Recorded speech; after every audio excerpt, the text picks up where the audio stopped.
మహబూబాబాద్ ఎప్పుడు వచ్చినా తెలియని ఉత్సాహం, ఒక తెలియని శక్తి ఈ భూమి మీద ఏదో పవర్ ఉంది. ఎప్పుడు వచ్చినా కొంత ఛార్జింగ్ అయిపోతుంది. ఇప్పుడు ఫోన్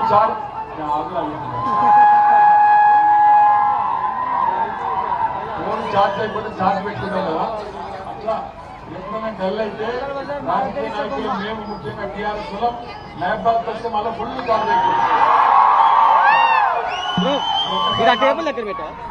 ఇక్కడ లగచర్లలో రేవంత్ రెడ్డి ఆ రోజు గిరిజన బిడ్డల్ని ఆయన నియోజకవర్గంలో ఇష్టం వచ్చినట్టు వాళ్ళ భూములు చూసుకొని మా గిరిజన ఆడబిడ్డల మీదకి దౌర్జన్యం చేస్తే ఆ రోజు ఇదే మానుకోట గడ్డ మీద గర్జిస్తే మొత్తం తెలంగాణ చూసింది, మొత్తం దేశం చూసింది.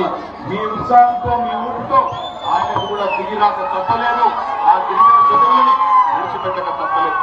సరే, సందర్భం ఈరోజు వేరేది మీకు తెలుసు. ఎల్లుండి 11వ తారీఖు నాడు మున్సిపల్ ఎలక్షన్ ఉన్న విషయం మీ అందరికీ తెలుసు. మరి మున్సిపల్ ఎలక్షన్ లో 3 పార్టీలు పోటీ పడతా ఉన్నాయి. ఒకటి, మీకు 6 గ్యారంటీల పేరు మీద అడ్డగోలు హామీలు ఇచ్చి అబద్దాలు చెప్పి మరి బ్రహ్మాండంగా అభయహస్తం అని చెప్పి భస్మాసురహస్తంగా మారిపోయిన కాంగ్రెస్ పార్టీ ఒక దిక్కున్నది. మరొక దిక్కు తెలంగాణలో పూజకు పనికిరాని పువ్వు లాంటి భారతీయ జనతా పార్టీ 12 ఏళ్లలో కనీసం మన తెలంగాణకు 12 పైసలు తేని పార్టీ. మన బయ్యారంలో ఉక్కు కర్మాగారం పెట్టి మహబూబాబాద్ జిల్లాలో మరి మన వేలాది మంది పిల్లలకు కొలువులు ఇస్తామని చెప్పి అబద్ధం చెప్పి 12 ఏళ్ల తర్వాత కూడా తగ్గడు పట్టి తీయని పార్టీ, పూజకు పనికిరాని పువ్వు బీజేపీ. మూడో వైపు తెలంగాణ తెచ్చిన పార్టీ, బ్రహ్మాండంగా 10 ఏళ్లు తెలంగాణ అభివృద్ధిలో అగ్రభాగాన పెట్టిన పార్టీ, తెలంగాణ గరీబోళ్ల పార్టీ, ఈ గులాబీ జెండా పార్టీ. మూడో దిక్కు మీ వైపున్నది. ఇక్కడికి వచ్చిన మా ఆడబిడ్డల్ని, మా అన్నదమ్ముల్ని నేను దయచేసి ఒకటే కోరుతా ఉన్నా, ఆలోచించమని కోరుతా ఉన్నా. ముఖ్యంగా వాళ్ళకి జాగేయండి, వాళ్ళ మీద కొద్దిగా జరగండి, వాళ్ళకి జాగేయండి, వాళ్ళకి జాగేయండి. అమ్మా జాగ్రత్త. ఒక్క మాట ఇక్కడికి వచ్చిన ఆడబిడ్డలు వచ్చే ముందు నేను పరకాల నుంచి వచ్చిన, ఇప్పుడు పరకాలలో నాకు ఒక పంతులు కలిసిండు. ఎక్కడ పోతున్నావు అంటే మహబూబాబాద్ పోతున్నా అని చెప్పిన, మానుకోట పోతున్నా అని చెప్పిన. మీకు ఒక మాట చెప్పమన్నాడు, మిమ్మల్ని అడగమన్నాడు. ముఖ్యంగా మహబూబాబాద్ లో కంపల్సరీ అడుగు అని చెప్పిండు. ఏం అడగమన్నాడు ఎరికేనా? మీ అందరికీ ఇక్కడున్న మా ఆడబిడ్డలు ఎక్కడ కలవడు, మీ అందరికీ నెలకు 2500 రూపాయలు పడ్డాయట కదా, పడలేదా? పడ్డాయంట, నాకు తెలుసు పడ్డాయి. కానీ లక్షల రూపాయలు మీ అకౌంట్లలో ఉంటే ఎక్కడ కేటీఆర్ అన్న వచ్చి మిమ్మల్ని బాకీ అడుగుతాడేమో అని మీరు నాకు చెప్తలేరు. అంతే, పడ్డాయి కదా. నిజంగా పడలేదా? నిజంగా ముసలోళ్ళకు 4000 పెన్షన్ రాలేదా? సోనియా గాంధీ మీదొట్టు, రాహుల్ గాంధీ మీదొట్టు, ప్రియాంక గాంధీ తోడు రాలేదా? సోనియమ్మ తోడు రాలే? అమ్మా, మీ మహబాద్ వాళ్ళు చాలా హుషారున్నారు. అంటే ఇప్పుడు ఇక తులం బంగారం కూడా రాలేదంటారు. ఇక మీరు నిజంగా రాలేదా? పక్కనంతటి వచ్చింది. మరి మీ ఎమ్మెల్యే మురళి ఏమన్నా తీసుకుంటే నాకు తెలియదు. బంగారం ఎత్తుకపోయింది, రాలేదా? తులం బంగారం. స్కూటీలు రాలేదా? రైతు బంధు వచ్చిందా? విద్యా భరోసా కార్డు వచ్చిందా? బతుకమ్మ చీర వచ్చిందా? మరి కేసీఆర్ కిట్ వచ్చిందా? రంజాన్ తోఫా వచ్చిందా? ఏవి రాలేదా? మరి మహబాద్ లో శంకర్ నాయక్ ని 53,000 ఓట్లతో ఓడగొడుతుంది. మరి మనకి ఇప్పుడన్నా కనీసం సోయి వచ్చిందా? తప్పర్థం చేసుకోకుర్రి. నేను ఆగురా, ఈ కాలు మొత్తం ఆగురా, కొద్దిసేపు ఎందుకు అడుగుతున్నా అంటే ఆ రోజు అరిచేతిలో వైకుంఠం చూపెట్టి మేము కేసీఆర్ 10,000 ఇస్తే మేము 15,000 ఇస్తా అని, కేసీఆర్ 2 పంటలకు రైతు బంధిస్తే మేము 3 పంటలకు ఇస్తామని, ఆయన ఇచ్చేది ఏంది మేము క్వింటాల్కి 500 బోనస్ ఇస్తామని చెప్పే వచ్చినాయా? మరి ఏమన్నా ఒక్కటన్నా కనీసం యూరియా బస్తాలు దొరుకుతున్నాయా? రైతు బంధు లేదు, యూరియా బస్తా లేదు. తప్పు రేవంత్ రెడ్డిది కాదు. రేవంత్ రెడ్డి చాలా నిజాయితీగా చెప్పిండు. ఏం చెప్పిండు ఆయన? వెనకటి రోజులు తీసుకొస్తా అని చెప్పిండా? ఆనాటి రోజులు తెస్తా అన్నాడా? వచ్చినాయా మరి ఆనాటి రోజులు? ఏది చెప్పులు లైన్లో పెట్టే రోజులు వచ్చినాయి కదా. కాంగ్రెస్ ఉన్నప్పుడు ఆనాడు మళ్ళా చెప్పులు లైన్లో పెట్టినాం. మళ్ళా కేసీఆర్ ఉన్న రోజులు ఆటో అన్నకు ఒక 400 రూపాయలు ఇస్తే పొలం కాడికి వచ్చి యూరియా బస్తాలు వేసిపోతున్నాయి. ఇవాళ ఏమైంది? మళ్ళా ఆటో అన్న లేడు. ఆటో అన్నకు ఆయనకు సమస్య వచ్చింది, వాళ్ళు ఆత్మహత్యలు చేసుకుంటున్నారు. యూరియా బస్తాలు దొరకలేవు, రైతు బంధు పడతలేదు. మరి బోనస్ అంటే బోనస్ కూడా బోగస్ అయిపోయే పరిస్థితి వచ్చింది. ఈ మాట నేను పదే ఎందుకు చెప్తున్నా అంటే దయచేసి ఒకటే యాద పెట్టుకోండి. 2 నెలల కిందట ఆ రోజు కాంగ్రెస్ వాళ్ళు చెప్పిన అందమైన అబద్ధాలు విని ఆ రోజు మోసపోయి ఈ రోజు గోసపడుతున్నాం. దయచేసి ఓటేసే ముందు ఒకటి గుర్తుపెట్టుకోండి, ఒక్కసారి తప్పు చేస్తే 5 ఏళ్ళు ఆ తప్పుడు ఓటుకు 5 ఏళ్ళు బాధపడే పరిస్థితి వస్తుంది. 2 ఏళ్ల కిందట మీరు మోసపోయారు మహబూబాబాద్ లో కాంగ్రెస్ చేతిలో. 2 ఏళ్ల కిందట మహబూబాబాద్ లో మోసం జరిగింది. కాంగ్రెస్ వాళ్ళు వచ్చిండ్రు, కథలు చెప్పిండ్రు, ఓట్లు వేయించుకున్నారు, అవతల పడ్డరు, రూపాయి పని కాలే. మళ్ళీ 2 ఏళ్ల తర్వాత ఇలా మళ్ళీ వస్తున్నారు, ఇంటింటికి వస్తున్నారు. మాడబిడ్డల దగ్గరకు వస్తారు, అక్క అంటారు, చెల్లె అంటారు, మేము అధికారంలో ఉన్నామంటారు. మధ్యలో బుగ్గ గిల్లుతారు, మరి గల్వ పట్టుకుంటారు, కాళ్ళు పట్టుకుంటారు. నా కోటే రక్క లేకపోతే నేను చచ్చిపోతా అంటాడు. 3 గ్యాస్ ఉన్న డబ్బా పట్టుకొని వస్తాడు, నేను చచ్చిపోతా అంటాడు. కానీ దయచేసి గుర్తుపెట్టుకోండి, ఇది మహబూబాబాద్ తలరాత మార్చే ఎన్నిక. మహబూబాబాద్ తలరాత మార్చే ఎన్నిక. ఒకసారి ఎవరైనా మనల్ని మోసం చేస్తే, మనల్ని మోసం చేస్తే మొదటిసారి మోసం చేసినోడిది తప్పైతుంది. కానీ రెండవసారి అదే వ్యక్తి లేదా అదే పార్టీ అదే దొంగ మాటలు చెప్పి ఈసారి కూడా మోసం చేస్తే ఈసారి తప్పు మనదైతుంది. వాళ్ళ చేతిలో రెండోసారి మోసపోతారా లేదా? దయచేసి మహబూబాబాద్ లో మీరు ఆలోచించాలని చెప్పి నేను కోరుతా ఉన్నా. అయినా నాకు తెలియక అడుగుతా, ఒకసారి ఆలోచన చేయండి. కేసీఆర్ గారు మహబూబాబాద్ తాలూకా కేంద్రంగా ఉంటే మహబూబాబాద్ ని జిల్లా కేంద్రం చేసిండు, తాండాలను గ్రామ పంచాయతీలు చేసిండు. మీ మహబూబాబాద్ లో మీరు వరంగల్కి పోయే అవసరం లేకుండా మహబూబాబాద్ లోనే జిల్లా కలెక్టర్ మీద చిక్కనే కూర్చోబెట్టిండు, జిల్లా ఎస్పీని తీసుకొచ్చి ఇక్కడే కూర్చోబెట్టిండు. మా గిరిజన బిడ్డలు, మా బీసీ బిడ్డలు మీరందరూ చదువుకోవాలా, మా దళిత బిడ్డలు చదువుకోవాలని చెప్పి మహబూబాబాద్ లో ఇలా government medical college, government nursing college పెట్టింది. ఎవరు పెట్టిండ్రు? కేసీఆర్ పెట్టిండు. కానీ రేవంత్ రెడ్డి ఏమంటుండే ఎరికేనా? రేవంత్ రెడ్డి ఏమంటుండు తెలుసా?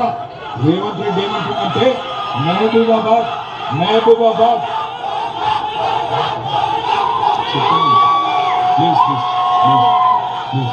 మహబూబాబాద్ ని జిల్లా చేసేది కాకుండా తప్పు చేసిందట కేసీఆర్.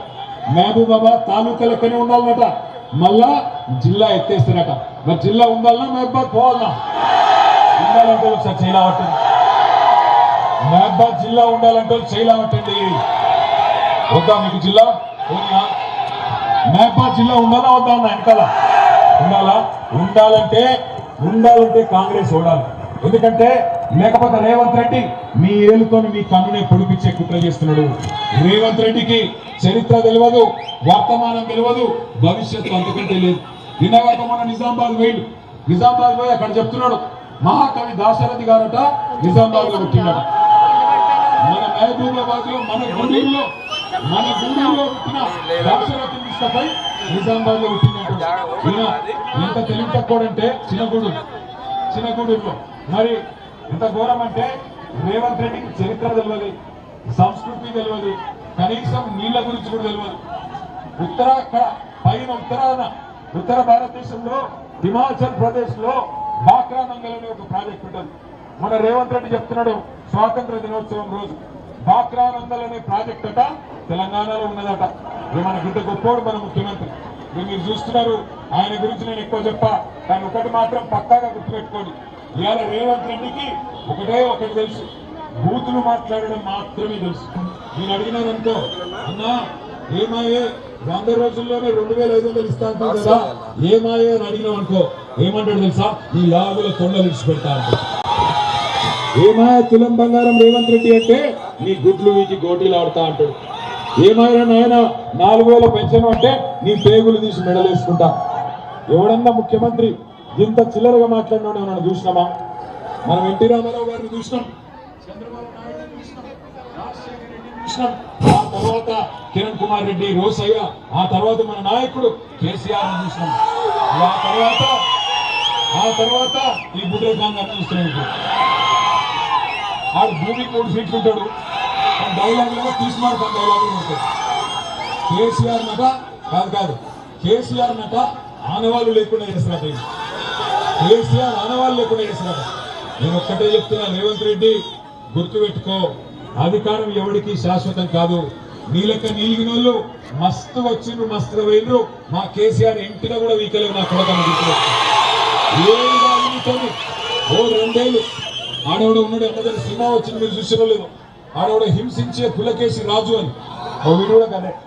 ఆ హింసించే పులకేసి రాజు అనే సినిమా వచ్చింది చూడు, 23వ రాజు ఏదో ఒక అట్లనే రేవంత్ రెడ్డి అంటాడు కూడా ఓ 4 ఏళ్ళు వీళ్ళు భరించాలి. ఇంకో 2 ఏళ్ళు, 2 ఏళ్లలో పత్తా కట్ ఖేల్ ఖతం దుకాన్ బంద్. ఆ తర్వాత మళ్ళా గులాబీ జెండాని ఎగురుతాని మళ్ళా కేసీఆర్ గారు వస్తారు. మీరిప్పుడు మున్సిపాలిటీలో కారు గుర్తు మీద వచ్చిన అభ్యర్థులను గెలిపించుకుంటే ఒకటే గుర్తుపెట్టుకోండి, నిన్న మంత్రులు వచ్చినట్టు ఇక్కడికి మంత్రులు వచ్చి చెప్తున్నారంట, మేమే అధికారంలో ఉన్నాం, ఇంకా 2.5 ఏళ్ళు మేమే ఉంటాం, కాబట్టి మాకే బుద్ధి అంటున్నారు. మరి 2 ఏళ్ళు ఏం చేస్తున్నారో నాకు తెలియక అడుగుతా. మ్యాప్ బాక్స్ రూపాయి పనిచేసిండ్రా? మరి ఈ 2.5 ఏళ్ళు రూపాయి పనిచేయని వాళ్ళు, గరీబోళ్ళకు సాయం చేయని వాళ్ళు, గరీబోళ్ళకు 6 గ్యారంటీలు అని చెప్పి టోపీ పెట్టిన వాళ్ళు, శతకోపం పెట్టిన వాళ్ళు, మీరు ఇంకో 2 ఏళ్ళు ఏం చేస్తారు? మీతో ఏమవుతుంది? 2 ఏళ్ల తర్వాత మళ్ళా ఇదే గులాబీ జెండా మహబాద్ ఎగురుతుంది. మళ్ళా కేసీఆర్ గారు ముఖ్యమంత్రి అవుతారు. ఇగో మన శేఖరన్న ఆ రామ్మోహన్ రెడ్డి గారు ఇస్తున్నాడు. మనం ఏమేం చేస్తాం? మరి మీరు అడగచ్చు, బాగా మాట్లాడుతున్నావు కేటీఆర్, మరి మీరేం చేసిండ్రా? మీరు 10 ఏళ్ళు అంటే ఏం చేసామో ఒక నిమిషం చెప్తా. మెడికల్ కాలేజ్ 500 కోట్లు, నర్సింగ్ కాలేజ్ మహబాద్ లో 40 కోట్లతో, జేఎన్టీయూ ఇంజనీరింగ్ కాలేజ్ 40 కోట్లు. ఒక మారుమూల గిరిజన ప్రాంతమైన మహబాద్ కి ఇన్ని కాలేజీలు వస్తాయని కళలు అనుకున్నారు ఎవరన్నా? అట్లాగే మహిళా డిగ్రీ కళాశాల ఏర్పాటు, పాఠశాలల భవనాలు, మల్యాల గ్రామంలో హార్టికల్చర్ డిగ్రీ కాలేజ్ 100 కోట్ల రూపాయలు. అట్లాగే కలెక్టరేట్ 60 కోట్ల రూపాయలతో మిషన్ భగీరథ, ఇంటింటికి నల్లబెట్టి నీళ్ళు ఇచ్చింది కేసీఆర్ కాదా? మా అక్క చెల్లెల్లో మహబాద్ పట్టణంలో ఉన్న అక్క చెల్లెలు యాద్ చేసుకోవాలి.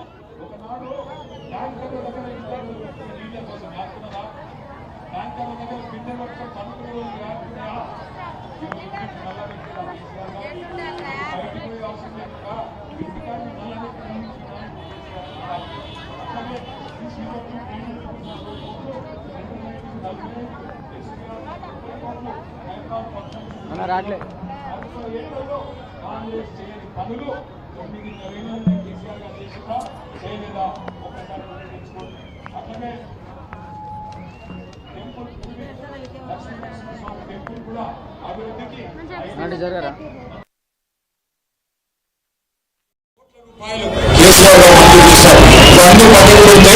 చివరికి నేను ఒక రిక్వెస్ట్ చేస్తా ఉన్నా మీ అందరికి, దయచేసి ఎల్లుండి ఓటేసేటప్పుడు వాళ్ళు పైసలు ఇస్తారు, మంచిగా తీసుకోండి, ఏం భయపడద్దు, ఏం రందిపడద్దు. మంచిగా వాళ్ళు వస్తారు, కాంగ్రెస్ వాళ్ళు చేతిలో పైసలు పెడతారు, మంచిగా తీసుకోండి. ముఖ్యంగా మా అక్క చెల్లెలు ఒక్క మాట యాద పెట్టుకోండి, వాడు 5,000 పెట్టిండనుకో చేతిలో, 5,000 పెడితే చేతిలో అడుగుని మంచిగా, మరి మిగిలిన 1,00,000 రూపాయలు ఎప్పుడు ఇస్తాం బిడ్డ అని అడుగు. మిగిలిన 1,00,000 దాకా బాగున్నట్టే మాట్లాడుతున్నావు అంటాడు. అవు బిడ్డ బాగున్నావు కదా, 26 నెలలు అయింది, నెలకు 2,500, 26 నెలలు అంటే ఎంత? 1,05,000. 1,05,000 5,000 ఇచ్చినావు, మిగిలిన 1,00,000 ఎప్పుడు ఇస్తావు? ఏమైంది?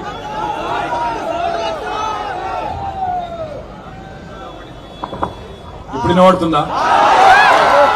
ఒకవేళ వాడు వచ్చి 5,000 చేతులు పెడితే మిగిలిన 1,00,000 ఎప్పుడు ఇస్తావు అని అడుగుని, మంచిగా నాళాలు తీసి అడుగుని, అడిగితే ఏడబాకున్న నీకు అంటాడు. మీరు రేవంత్ రెడ్డి చెప్పిండు కదా 6 గ్యారెంటీలు 100 రోజులని పెద్ద డైలాగులు కొట్టిండు కదా, మరి ఏమాయే మిగిలిన 1,00,000 ఎప్పుడు ఇస్తావు బిడ్డ? నువ్విస్తావా, మురళి ఇస్తాడా, రేవంత్ రెడ్డి ఇస్తాడా, మన అయ్యి ఇస్తాడా, ఎవడిస్తాడా, ఎప్పుడు ఇస్తావు అని బరాబర్ అడగండి. ఇప్పుడు తప్పించుకుంటే ఇంకో 2 ఏళ్ళు దొరకరు లంగలు కాంగ్రెస్ వాళ్ళు. తులం బంగారం వస్తారు, లగ్గమైన పిల్లలు ఉన్నారనుకో మీ ఇంట్లో, అడుగుండ్రి ఏమైనా బిడ్డ తులం బంగారం ఏది, మరి ఓటు ఎత్తగాని తులం బంగారం ఏది అని అడుగుండ్రి. నేను ఎలక్షన్లకు ముందే చెప్పిన, వీళ్ళు బంగారం ఇచ్చే బ్యాచ్ కాదు, మెడల పుస్తల తాడెత్తకపోయే దండుపాలెం బ్యాచ్ అని చెప్పిన. మీరు మహబాద్ వాళ్ళు ఇల్లే ఇప్పుడు తెలుస్తుంది మీకు. అట్లాగే ముసలోళ్ళ దగ్గరకు వచ్చిరనుకో మంచిగా అడుగుండ్రి, బిడ్డ 2,000 ఇచ్చినావు, మిగిలిన 50,000 ఎప్పుడు ఇస్తావురా, 26 నెలలకు 2,000 బాకీ ఉన్నావు కదా, ఇస్తావా సస్తావా అని అడుగుని. ఒకవేళ వాడు సమాధానం చెప్పకుండా నువ్వైతే ముందు నాకు గుద్దు, ఇగో పైసలు చేతులు పెట్టుకొని అవతల పడ్డాడు అనుకో, మీరేం చేయండి రేపుకేనా. ఎందుకంటే కాంగ్రెస్ వాళ్ళు బాగా లంగలు, ఇక్కడ కూడా ఉన్నారు, ఇల్లు కూడా నాకు ఎరికే. ఆ వెనక పూట ఉండి ఇంటుండ్రు వాళ్ళు. మళ్ళీ ఏం చేస్తారు, రేపు మీకు పైసలు ఇచ్చుకుంటా ప్రమాణం చేయమంటారు. ప్రమాణం చేయండి, మంచిగా చేయండి, ప్రమాణం చేయండి. వీరభద్ర స్వామి అదేవిధంగా ఇంకా ఇతర దేవుని పటాలు పెట్టి ప్రమాణం చేయమంటారు. మంచిగా చేయి చాపి మీరేమనురి, ఆడు బయటికి ఏమనమాట అలా అనురి, కానీ లోపల మనసులో మాత్రం తుప్పాలు. ఏం కాదు. దేవుడు కూడా ఏమనుకోడు. దేవుడు కూడా చెప్పిండు, మోసాన్ని మోసంతోనే జయించాలి, ముళ్ళును ముళ్ళుతోనే తీయాలి, కాంగ్రెస్ లోని పైసలు తినాలి, బరాబర్ కాంగ్రెస్ లోని వెనుకకెళ్ళి గట్టిగా తన్నాలి. తంతరా లేదా? తంతరా? ఇక రాంగ ఆఖరికి ఒక ముచ్చట చెప్పాలి మీకు. రాంగ ఆ పరకాల్లో నాకు పంతులు కలిసి, ఆ పంతులు ఏమన్నాడు ఎరికేనా, మహబాద్ ఈ ముచ్చట జర అందరు జాగ్రత్త గినాలి. ఓ అక్క అక్కడ ఏటీఎం కాడ కూర్చున్నోళ్ళు, ఏటీఎం కాడ కూర్చున్నోళ్ళు మంచిగినోర్రి, మనసులో పట్టించుకోండి నేను చెప్పేది. ఆ పంతులు చెప్పిండు, పరకాల పంతులు ఏం చెప్పిండు ఎరికేనా, ఇనుండ్రి జాగ్రత్త, చాలా డేంజర్ ముచ్చట, చాలా డేంజరు ఇనుండ్రి. పరకాల పంతులు చెప్పిండు, మహబాద్ లో చెప్పమన్నాడు, కారు గుర్తు దిక్కు కాకుండా 11 తారీఖు నాడు ఇంకో గుర్తు దిక్కు చూస్తే కళ్ళు పోతాయట. నాకైతే ఇక కళ్ళు పోయినాక మళ్ళా కంటి వెలుగు ప్రోగ్రాం కూడా లేదు ఇప్పుడు, అది కూడా వీకేసిండు పొట్టోడు, అది కూడా తీసి పారేసిండు. కాబట్టి ఇక పొట్టోని మాయల పడేది లేదు. మన తెలంగాణ నాయకుడు కేసీఆర్ ఎప్పుడో చెప్పిండు, పొట్టోని నెత్తి పొడుగోడు కొడితే పొడుగోని నెత్తి పోషమ్మ కొట్టినట్టు మా ఆడబిడ్డలందరూ కొట్టాలి, కారు గుర్తు కోటేయాలి, మళ్ళా కాంగ్రెస్ వాడిని ఉరికిచ్చి తరమాలి. చేస్తారా లేదా? పక్కన ఒక్కసారి కారు గుర్తు కోటేసేవాళ్ళంతా పిడికిలు అవటం జరుగుతుంది. మిమ్మల్నే చూస్తున్నా నేను, ఎంత చూద్దాం. కారు గుర్తు కోటేశ్వరులు పిడికిలి 2 పిడికిళ్ళు. అక్కడ మామూలు లేరు, కాంగ్రెస్ వాళ్ళు అక్కడ ఉన్నారు. జై తెలంగాణ, కారు గుర్తుకే కేసీఆర్ గారి నాయకత్వం. జై Telangana. Thank you. Mahabad municipality గెలిచినాక మళ్ళా వస్తా, జులుస్ చేసుకుందాం, ఓకేనా?